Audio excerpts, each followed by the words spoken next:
Ladies and gentlemen, Seahawks fans of all ages, ich bin Josh von We Talk Seahawks podcast und willkommen bei We Talk to 12's. How was that? That sounded pretty good, yeah. There you go. I'm very excited about this episode. I've gone full German regalia with my Pro Bowl hat, which is in the German flag colours. I've got my boot, which is a traditional German drinking vessel filled with lager, and I'm very, very proud and happy to welcome my guest here from the German Seahawkers. Please welcome Jonas Meister. Jonas, how you doing, dude? Yeah, thank you so much for being here. And how are you? Awesome. Yeah, I'm good. It's just it's been a bit of a roller coaster with this pod. I've had some great guests. You're a massive addition to this because I really want to let people know that there are Seahawkers everywhere, and the German Seahawkers are. I'm not sure if it's the UK Seahawkers or the German Seahawkers who are the biggest Seahawks booster chapter outside of I'll Seattle. get to it in a bit with some pretty exact numbers, because I asked the president a couple of minutes ago, and he sent the current number of the members we have, and we're about midway to, I think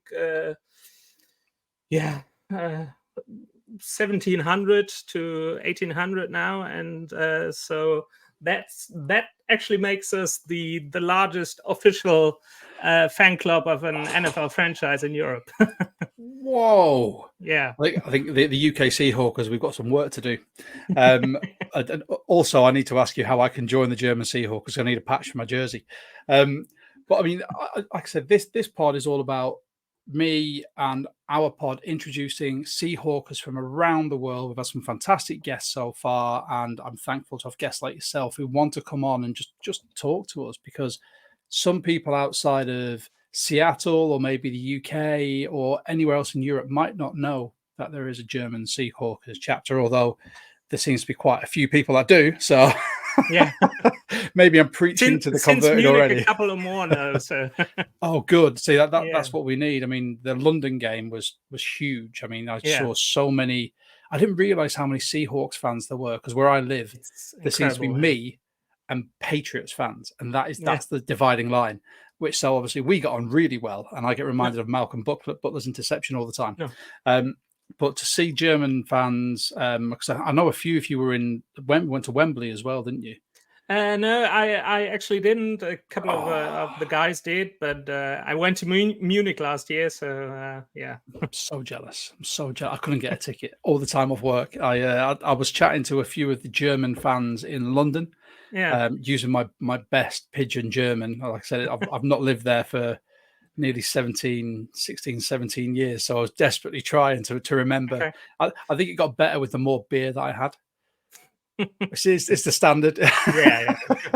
But your tongue gets a little bit more loose, so exactly. So it gets a bit looser. You start to remember things as well that has been hidden deep down in the brain. But yeah, it was just amazing to see how far of a reach the Seahawks have. I mean, we're going to get into sort of your love in the Seahawks and where it all came from. And if you'd like to expand on Germany's love for them, that'd be amazing. So I'm going to give you the mic. Tell me all about yourself, why you love the Seahawks, where it all started, and then tell me why Germany loves the Seahawks as well, dude.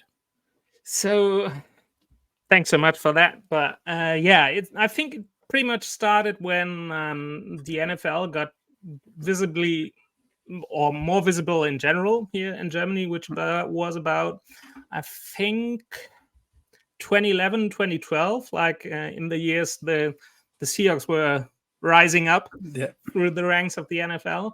And a lot more games were shown on free television here in Germany. They used to show the Super Bowls, like I think from the 1990s onwards, but there weren't really any like regular season games on TV. So people really didn't know if they weren't really interested. But it started in 2011, 2012, and it also started for me because I'm a studied sports journalist, so I'm into sports already. So I just been watching, and the NFL just became more visible on television. And I think it was in the 2012 season when the Seahawks actually played the Buccaneers at home, and they were, I think, down 21-0 until halftime, and they turned the game around in overtime and won it. And that's like the first tiny bit of Seahawks, I like them.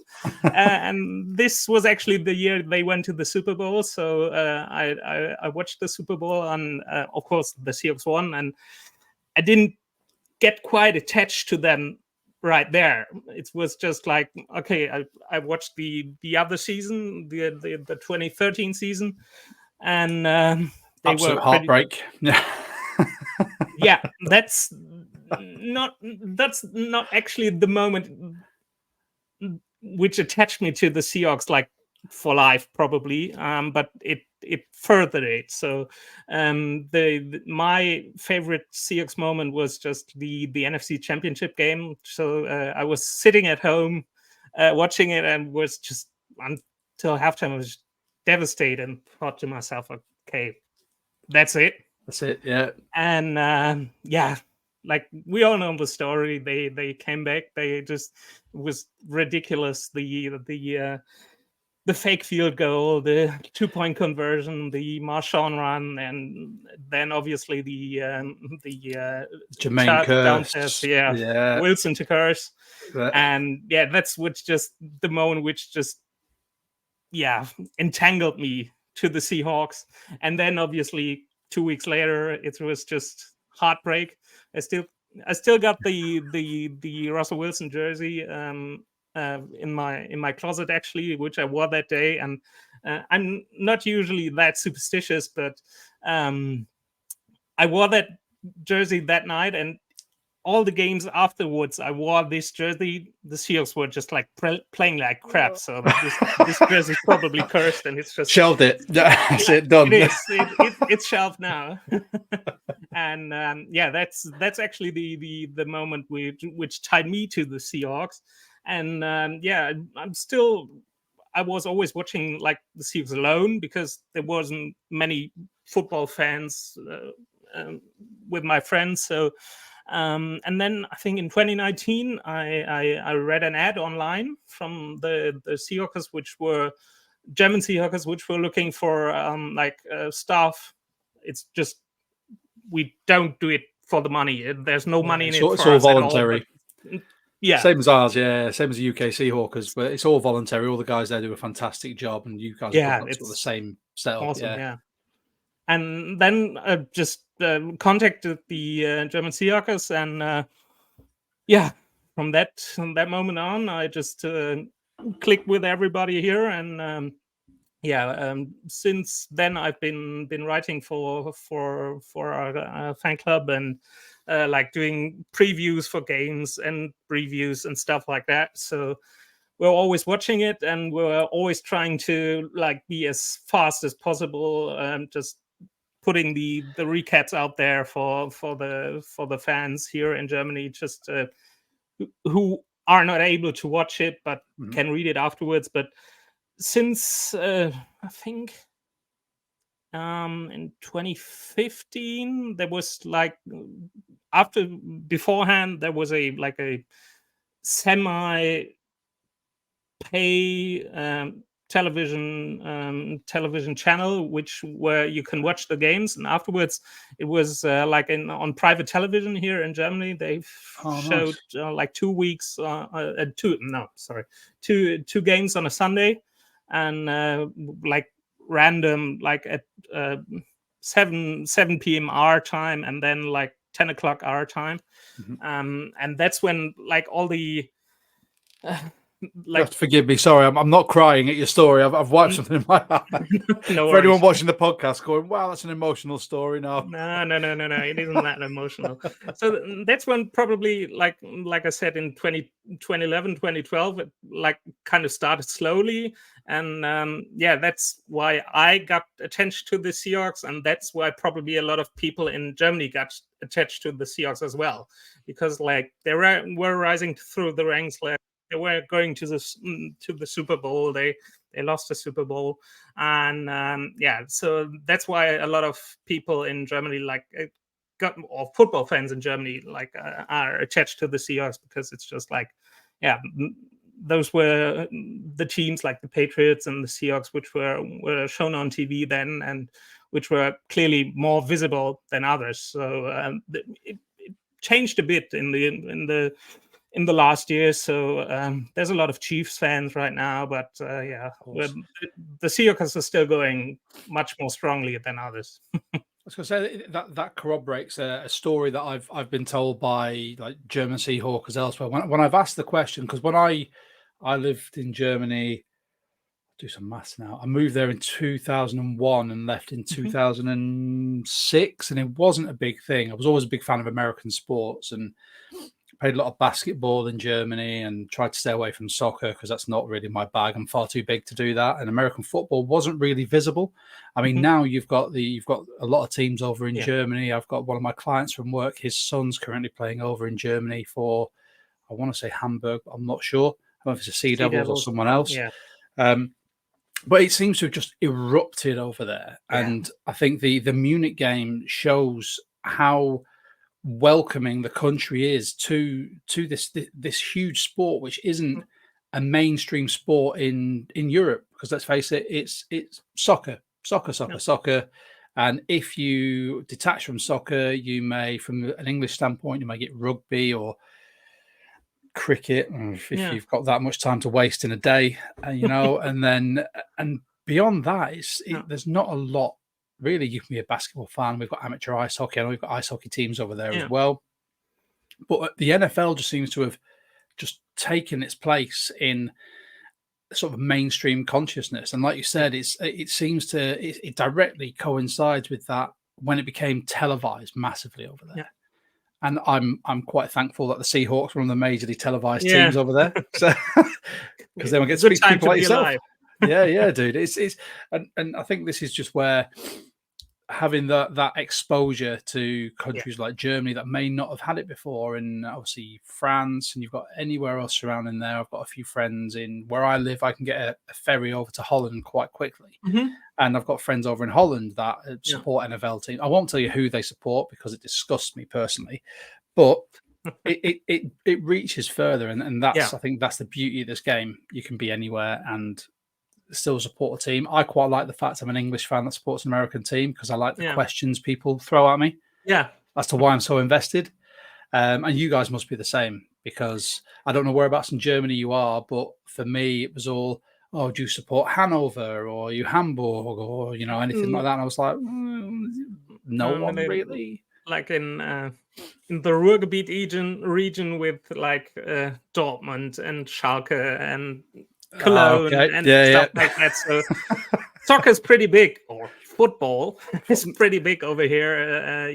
But I think they, like you mentioned, they did a pretty shocking survey to me before the Munich game, actually, and they asked people like, what are you watching, like sports-wise? And of course, soccer or football is the number one here in Germany. And actually, American football is pretty much closing the gap to handball, which is in second place here in Germany. So it's becoming the second biggest team sports watched in Germany. So it's amazing. It exploded. That's so much growth. Obviously the Munich and the Frankfurt games are helping, which I think there were like 2.5 million people in the queue for the tickets for the Frankfurt games. That's why I couldn't get tickets then. Which obviously is not just German fans, but from all over Europe. But like you said, it's just I think they were sold out in 10 to 15 minutes. So that's how much people want like the American football here in Europe and obviously in Germany. And this is it. I mean, when you've got like the I don't know if I think there must be semi-pro or professional teams over there. I think the Sea Devils are professional, aren't they? But when you've got leagues like that, and then you've got the European American Football League. I can't remember what the acronym is, but it just seems to be a growing thing. It's a breeding ground and another option for players that may have missed the draft or players that are just starting out to go through the ranks and play a really good level of football and then hopefully grow and expand from there. I think Germany seems to be, for me, that hotbed within Europe for American football. And I'm so happy about that because it'd be so nice. I mean, handball was something I'd never really experienced till I lived there. And then you walk into a sports store like over here, it's literally football boots, bit of rugby and bit of hockey and random bits and bobs. You walk into a sports store in Germany, it's football boots and then all this handball equipment that I had never seen before. And if the NFL is starting to pick up pace and American footballers locally, then that can only mean good things, especially for a European league. Yeah. Fingers crossed. Fingers crossed, definitely. I mean, we have had German players in the NFL as well. I can't remember. There was a wide receiver for Minnesota. The Vikings, That's the man. There you go. Mobo. So it's almost, well, we've got the good Bobo.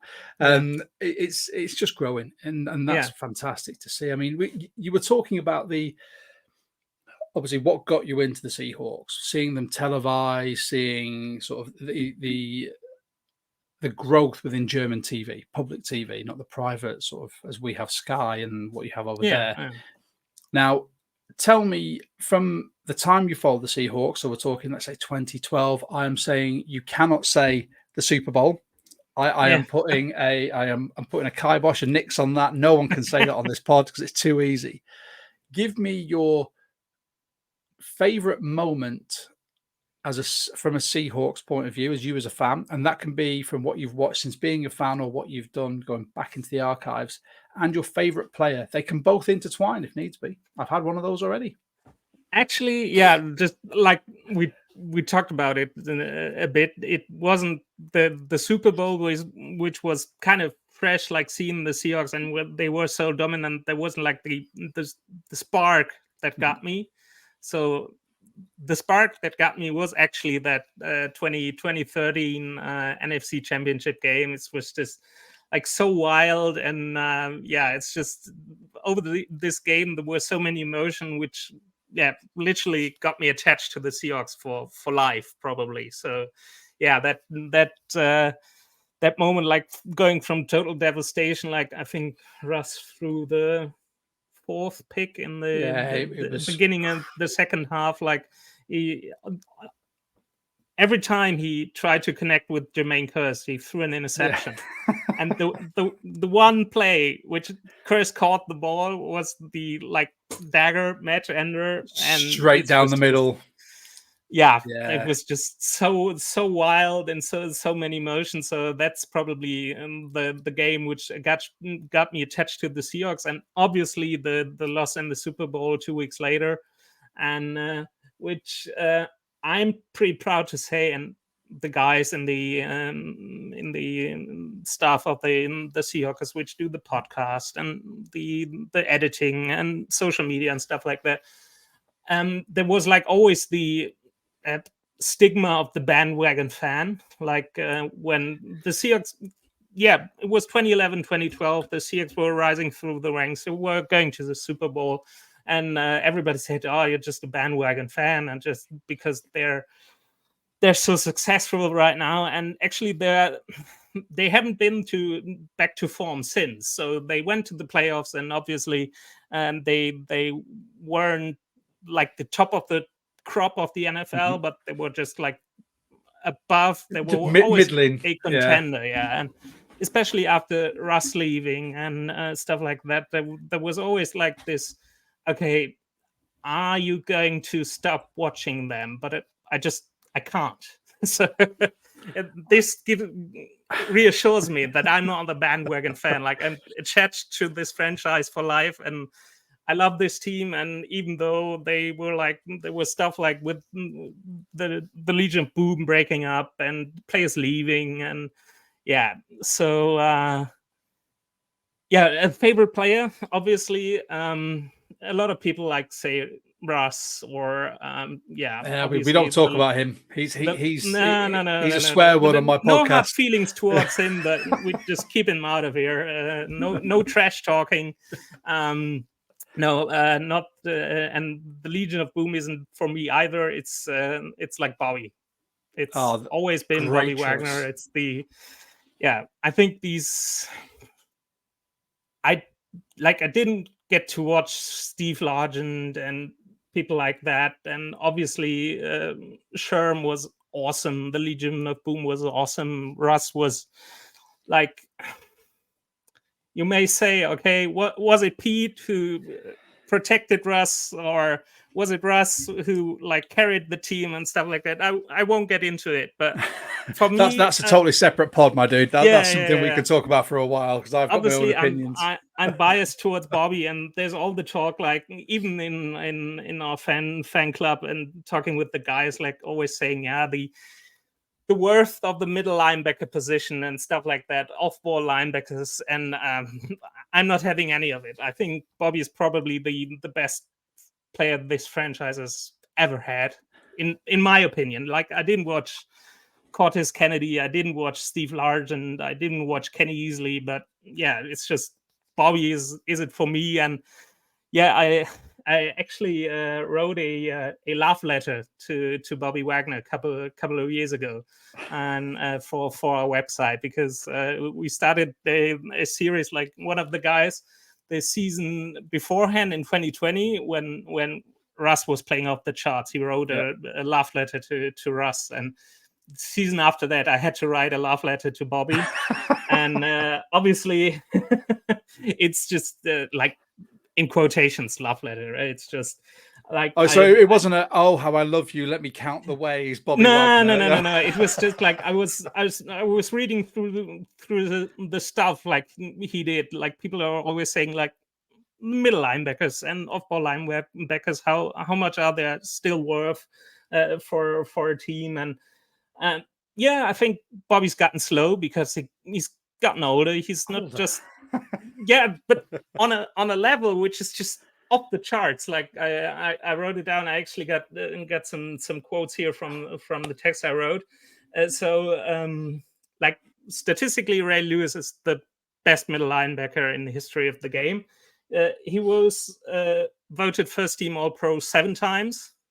Bobby was voted first team All-Pro 6 times. Like, Ahmad Brooks has the most quarterback hits from a linebacker in NFL history with 97, and Bobby has 88. Bobby's, I think he's in a pretty exclusive club. Like, there are only 6 players, like Junior Seau, Derek Brooks, Lance Briggs, Ray Lewis, Brian Urlacher, Luke Kuechly, Zach Thomas, actually 7. Who had 1,000 tackles in their career and were voted to the Pro Bowl 6 times minimum, and Bobby's in that club as well. So he's a first ballot Hall of Famer for me. So there's no doubt in my mind. 100%. Yeah. If he's not first ballot, there is some corruption in the NFL. There's no other way of putting it. I mean, I'm sorry to jump in. I'm passionate about Bobby Wagner as well. Yeah. I refuse to buy a player jersey unless they have retired or they mean something. So if it's a current player, I won't buy their jersey, because I've been stung too many times and spent too much money on a player that I bought a jersey for, and then a year or two later they've been trading the bad talk in the team, and I'm like, well, I can't wear this anymore, can I? Yeah. So I tend to go for the 12 jerseys. But the one jersey I will get, and I would have got even before he left for the Rams, would have been Bobby. Because in my opinion, much like yours, he is the greatest. And I just, in case Loafer listens to this, because I speak to him and he's a friend of the pod. I'm sorry, Loafer. But Bobby is the greatest middle linebacker I think the Seahawks have ever had. Yeah. His numbers speak for themselves. The change which his presence elicits speak for itself. That season, last season, when he wasn't here, you could tell we got run all over. People were running through the middle because Bobby wasn't there to command that defense. Yeah. Jonas, I think that is one of my favorite shouts so far for favorite player. Yeah, It's current. You've not had to delve into the history books. nah. It's just he is, and I think most people will agree with you as well.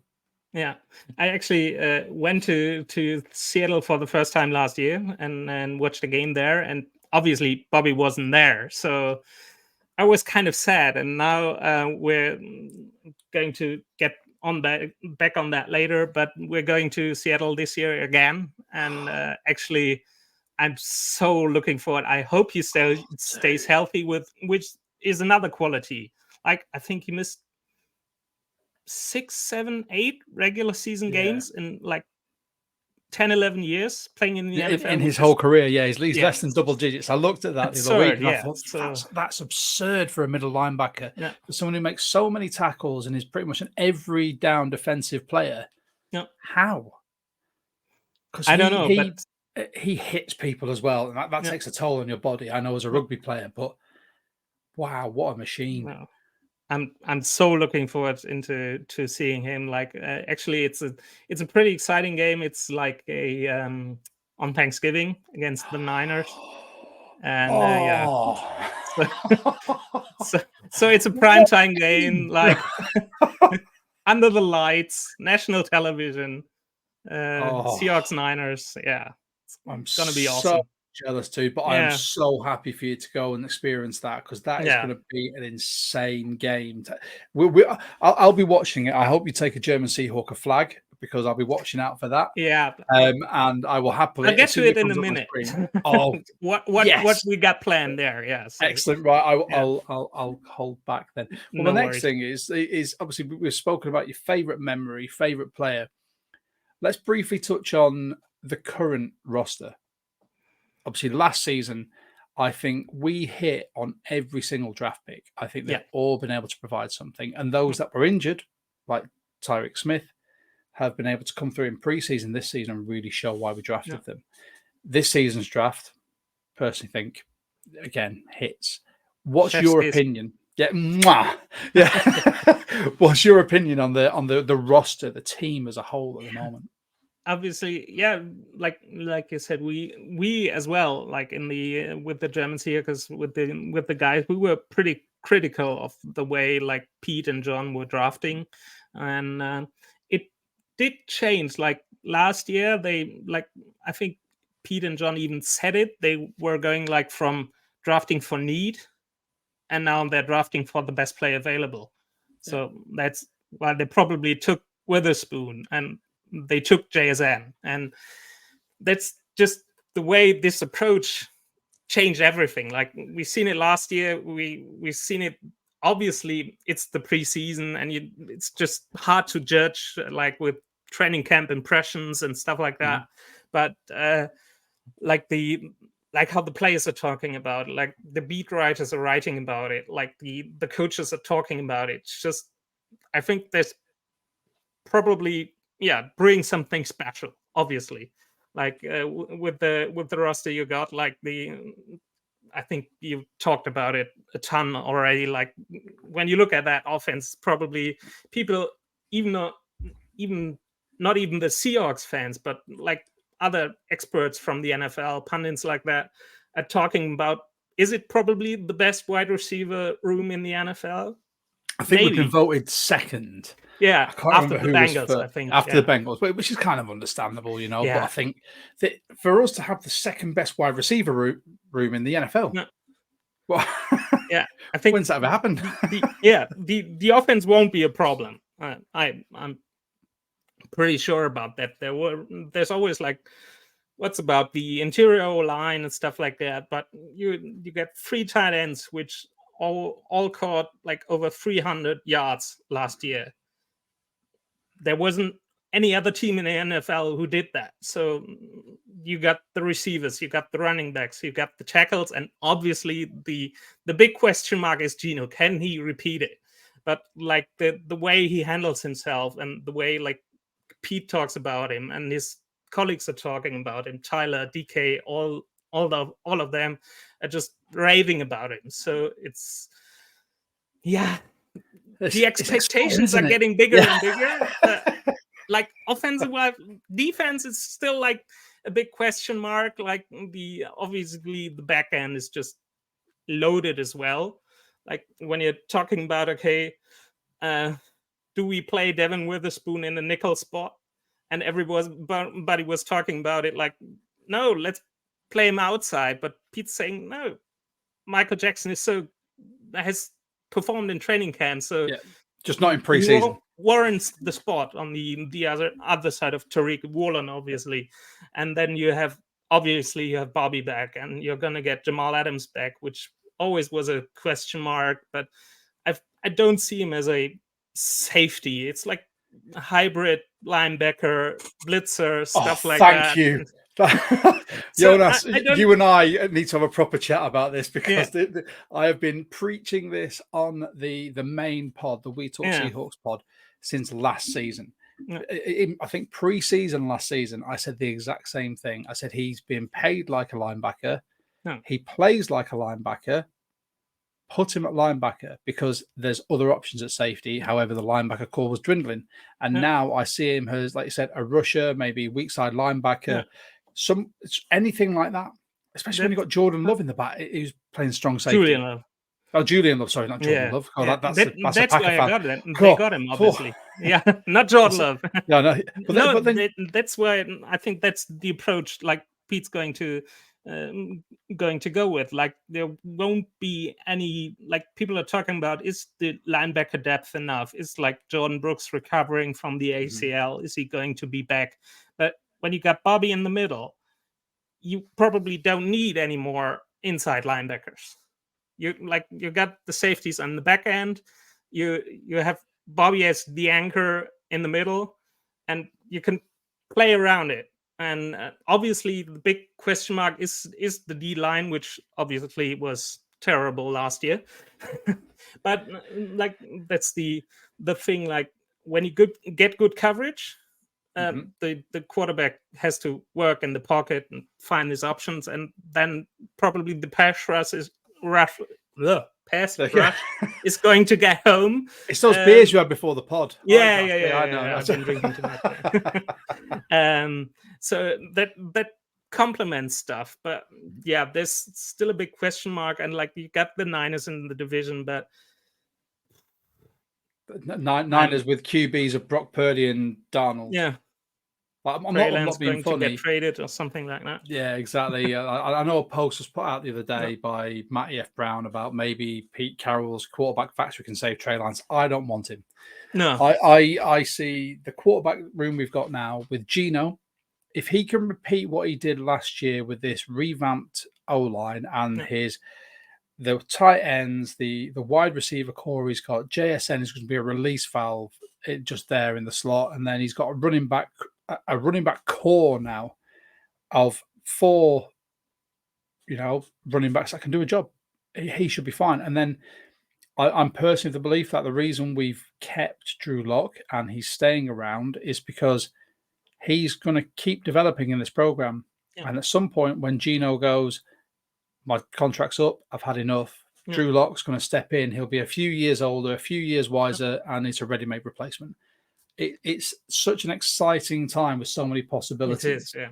I think you've hit the nail on the head with sort of the defense. I think the Jamal thing's going to happen. I think having Spoon in that nickel, the nickel position is just going to stop people wanting to go anywhere near the middle of that field, because you've either got to get past Bobby or Spoon, and I wouldn't want to run it either. No. We're turning Kobe into this positionless DB where he can play safety, or he can play corner or nickel, whatever. It's just an exciting time to be a Seahawks fan, let's face it, because there are question marks. Yeah, there are, but they're really exciting question marks. Yeah. And that's what we've missed, I think. I think it's been boring, let's face it. Like, last year sort of stoked the fires for everyone. And we kind of went, oh, what a great draft class. Yeah. What are we doing now? And then we've built on that. And then it's kind of going to lead me on to my next question for you. Based on what we said about the roster and based on how we're building, what are your sort of hopes, or what are your views for the future of the Seahawks? How do you see us? I've narrowed this down now, rather than just a future of everything. The next 5 years of the Seahawks, what are your hopes for the Seahawks? Like these last year's draft and this year's draft is like an awesome basis for everything. Like you got DK locked up for another 4 or 5 years, Yeah. 4 probably, and you got all the pieces in place. Like, of course, the rookie contracts are gaining more expensive. Like when they run out, like it was the problem with the Legion of Boom. They would like when the Seahawks won the Super Bowl, it was a cheap team. Yeah, so at some point you have to pay them all, but after Gino took like the contract which is about $105 million, but it's so team friendly, and Gino's betting on 10, himself. 10 mil a year, isn't it? Plus incentives. Yeah. Gino's betting on himself again, and he's doing it. He's not doing it for him. Obviously, he's doing it in parts. He's doing it for him, but he's also doing it for the team. Like, get me the pieces, and I won't say I'll get you to the promised land, but pretty close to it. Dude, you've got a 5-year span. You can say the promised land in like 2 or 3 years if you want to. Yeah. And so they're going to be still going to be a playoff contender, of course. With this basis, like the pieces you got right now on the roster, you're just obviously you get the special teams as well, which not a lot of people are talking about. Like, but it's like this phrase all the players are talking about, and Pete is talking about, like, you have to be almost to win games. You have to be perfect or good in all 3 phases: offense, defense, and special teams, which is just a bit of overlooked. But yeah, I don't think why the Seahawks won't establish themselves as like perennial playoff contenders. How it's the playoffs in the end, so how far you're going to get is just like, it's like how are you performing on that day. It's just like there's so many good teams, but they won't be playing for the top 10 draft pick in the next 5 years, in my opinion. But yeah, they're going to contend at least. You have Temp Endurance excitement, as I anticipated you would, because I've had the pod that we released a few weeks ago. Stevie A. Smith has basically said this year, no, next year, Super Bowl contender, and then it's all the way up. And other people that I've had on the pod or people I've spoken to over social media have said the exact same thing. That's the trajectory. I like how you're tempering your excitement and tempering your expectations of perennial playoff team. Yes, and then we'll see what happens from there. Yeah. I kind of agree with that, because you've got to get to the playoffs before you even think of anything else, and anything can happen in the NFL playoffs. Yeah. But I can see the glint in your eye. You're thinking playoffs, and then maybe a Super Bowl at some point. Yeah, I can see it, Jonas. It's fine.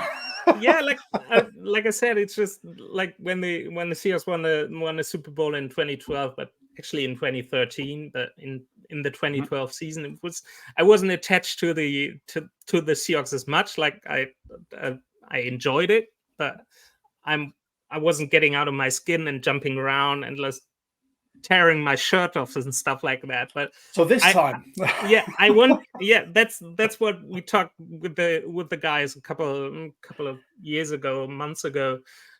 We said, yeah, we want to experience it again, like in our conscience, not just like a not like by proxy. Yeah, so we knew fans that were fans when that happened, and they said it was amazing. So I will freely admit I cannot remember a lot after we won the Super Bowl. Okay. I remember getting home and my friend having to take my shoes off. That's about it. I celebrated that hard. It was a huge moment, and I genuinely think that we're getting close to it as well. Yeah. I think we've got the makeup of a team that can do it, because we've got youth. Like I said, we've got DK locked up for, I think it might be 4 years. Yeah. So it's 5 if you include the last season. So 4 going forward. Then you think about the rookie contracts we've got as well. Yeah. So they've got 4 years on them. And then people that re-sign. And I think we've got the foundation for a great team. But as we all know, it's Seahawks football. We're going to play we're going to watch having a heart attack every single game. If he that won't do changes, it any other way. that's it. He'd rather win by a point than like 10 in the fourth quarter. Like, can you win a game in the fourth quarter? Of course you can. Yes, you but can. Yeah, of course you can. But the fans hate it. Yeah, maybe you can win it in not before halftime, but in the third quarter, and beginning of the third would be fine. Yeah, I'm totally with you, dude. I appreciate the tempered excitement, because I'm trying desperately to be this level-headed part of our main pod, and I don't want to get too excited by things, because I don't like being let down. Like I said about jerseys and players leaving, it's the same psychology, the whole thing. Yeah. I do have this thing in me where I think we're onto something special. Like you said, changing that whole draft philosophy and picking up the best players. I think that has been that has just propelled us into this playoff team, perennial playoff team, and all we need now is a deeper playoff run this season to then build on next season, and I think we'll be there. I've got to say, Jonas, this has been amazing. Just speaking to someone outside the UK and the States that has such a passion for the Seahawks. I mean, I'd like you to tell everyone listening, everyone watching. Obviously, if you're watching, you can see Jonas's amazing, and my camera's the wrong way around, amazing throwbacks jersey, which some of us can't quite get, but he was lucky enough to get one from the pro shop. One day. Yeah, one day. I'll just they're everywhere. There, like Lucas sent us pictures, and they're everywhere. It's when people sort of message me on Instagram and stuff, going, "How can you not get one?" I'm like, because I don't live in Seattle. Like, I can't just walk down the road and go to the pro shop and get one when they restock. But please tell everyone who's listening, everyone who's watching, where they can find you, what you've got coming up, what you're doing, how you're doing it, how anyone can get involved. The floor is yours, my friend, because I want to know as well. Yeah, I'm gladly going to tell you. Like, the German Seahawks were founded in 2014. Actually, they were just I think one chapter outside the US, which was the UK Seahawkers, and then our inaugural president, I would like to call him, Max, decided to we have to get a chapter in Germany, and that's how it all started. And it's going to be 10 years next year, and in these 10 years, like I talked about it in the beginning, we're slowly creeping towards 1,800 paying members. So we're about 1,747 right now.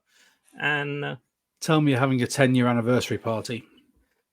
I'm not quite into that right now, but after what we did, like the German Seahawks party in Munich, I'm pretty confident that we're going to do something, and I'll let you know. Sold.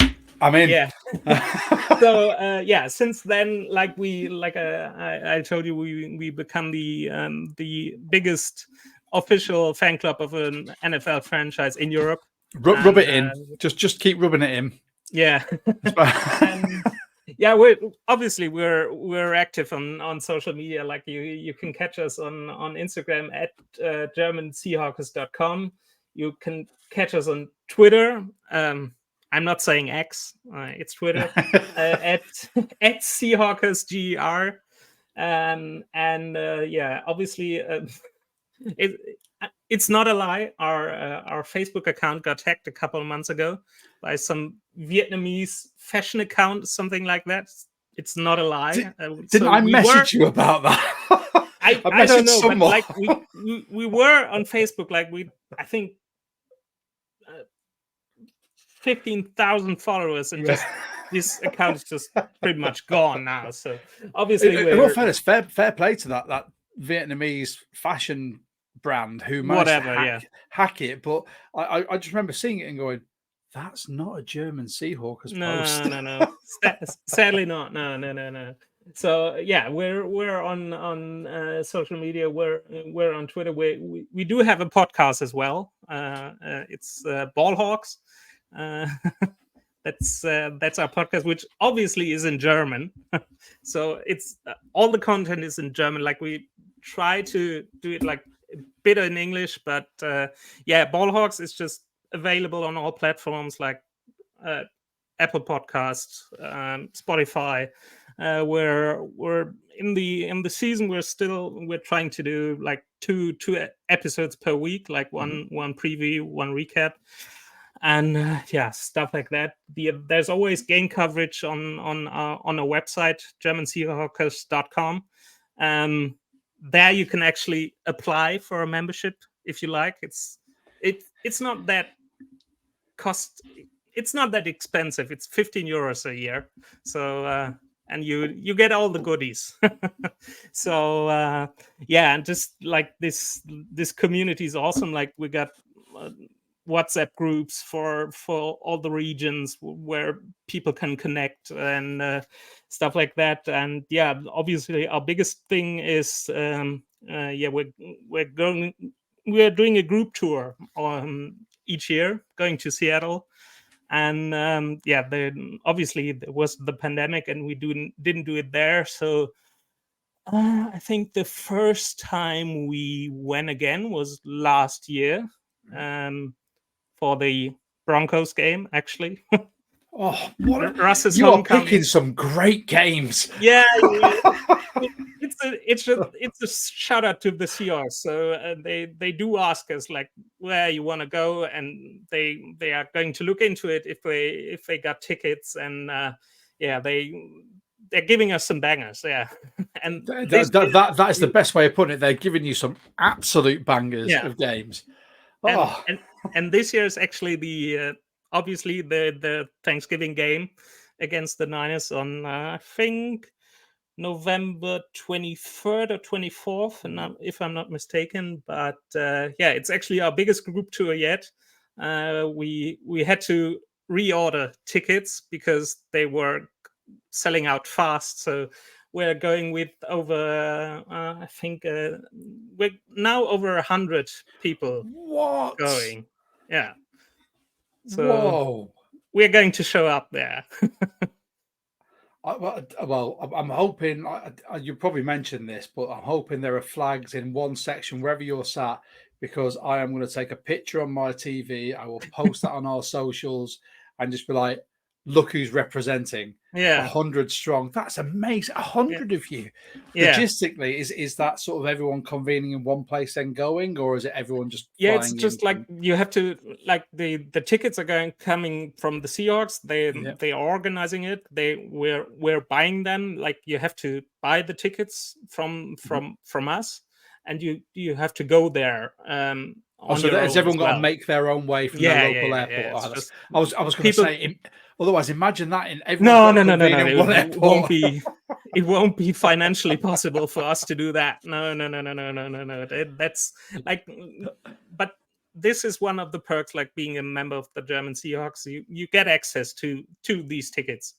Otherwise, you have to go through like other channels, Ticketmaster, stuff like that. I won't be plugging any ticket, but there is. I'll try and edit that bit out. Yeah. So there are other ticket providers available. Yeah. So that's obviously one of the perks as well. Like you get tickets to the games. Last year, we were able to also, working with the Seahawks, giving our members the chance to go to the Munich game. Like we were there, I think, with 150 people as well, thanks to the Seahawks, which provided us the tickets. And that's like one of the perks of being a member of the German Seahawks, because you get access to these games which you probably otherwise won't. So you can class me as it's payday for me tomorrow, so I will be going on to the GermanSeahawks.com website and signing up, because I remember the UK Seahawkers. I've always had an affinity with Germany. I've spent so long there, and I've seen so much of your guys' social media stuff, which was when I saw the weird Vietnamese fashion thing. I thought, is this an offshoot? Are they trying to get new things in? It's not another venture. It's just we're 100%. It's just all volunteers. Nobody's getting paid. It's just all putting their time off into stuff like that, and it's just awesome. Like this stuff you mentioned, our social teams just amazing on They're Twitter, on on it. game days, on Instagram. The Instagram guys are just awesome. We've really good writers who are doing it in their free time and watching the games late at night. Like I actually did the preseason games, and I got up at 4 o'clock and like watched them. I feel your pain, my brother. Yeah. That's obviously that's one of the drawbacks of being a Seahawks fan. Like they're playing on the West Coast, which like all the people like Giants fans and Jets fans and all the East Coast teams, they're having it easy. Like they can get about 6 in the UK or watch it at 6 p.m. in the 6 UK, p.m. 7 p.m. here in Germany, and just like your team is played, you can watch a bit of Red Zone afterwards, and that's it. And we're getting the perk of watching Red Zone, which is awesome. But then also having to stay awake all night to watch the Seahawks game. And then the Seahawks are probably like the Seahawks do. They won't finish the game in the third quarter. They're going to the fourth. They're probably going to overtime, and they're probably going to lose. Like with the walk-off touchdown of Josh Jacobs, it was just a crap game last year. I switched the TV off immediately and went to bed because I just had it. You needed those 2 hours sleep before you went to work. Yeah. No, but it's just a great thing the guys and girls are doing here. And like I said, GermanSeahawkers.com is the way to find us. And also obviously on the socials, we're doing the pod, we're doing the website, writing about the Seahawks, and we're pretty exciting about the upcoming season because there's a lot of talent. I'm excited to see what you guys do, to be honest. I mean, for anyone listening or watching who goes, oh, it's in German, remember there are such things as Google Translate. There's a lot of translation sort of websites and things you can get on your phone. Just anything these guys write, you can translate it. It may not be perfect, but you'll get the gist, and it's going to be fantastic writing. Some people are lucky enough to understand both languages. I can't class myself there because I'm not there anymore. But I love seeing your guys' stuff, because even though I run our Instagram, I look at so much of your stuff and go, damn it, I'm about an hour too late. Or sometimes I'm 15 minutes too late to post this, because you are so on it. Anyone who supports the Seahawks, I would happily say just support you guys, because I think you do a fantastic job. Your reporting's fantastic. The articles you write is brilliant. And as people that have now watched and listened know, you're lovely guys as well. Thank you so much. Appreciate it. No, dude, thank you so much for coming on. I mean, it's been an absolute pleasure speaking to you. It's been a pleasure for me to break out my boot. It's been just, this is what this pod's about. It's about connecting with people from all over the world. I will happily welcome on anyone else that you have in your chapter that wants to come on and talk to me, because this is what we want to do. I like to finish this with a Go Hawks. Before that, I'm just going to say I've been Josh from We Talk Seahawks. This is We Talk to 12's with Jonas Meister from the German Seahawkers. You can find us on Twitter, X. I've got to put that slash in there because some people are a bit more up to date than us. TikTok and Instagram at We Talk Seahawks. You can follow and subscribe to us on YouTube with We Talk Seahawks podcast. You can find us on every major, I think, podcasting app. And obviously you can find these guys here on at German Seahawks or German Seahawkers. German Seahawkers, and at Seahawkers GR on Twitter /X. There you go. Right, and no Facebook. Sadly. No Facebook anymore. No. Stay away from that past account. Just block it. Jonas, I'm going to finish this with a massive thank you and or danke. As I'll try and chuck that Danke in. dir. But also, we're going to finish this with a Go Hawks. So, on 3, would you like to join me in a Go Hawks? Of course. Awesome. Ready? 1, 2, 3. Go Hawks. Brilliant. Thank you so much, dude. Just.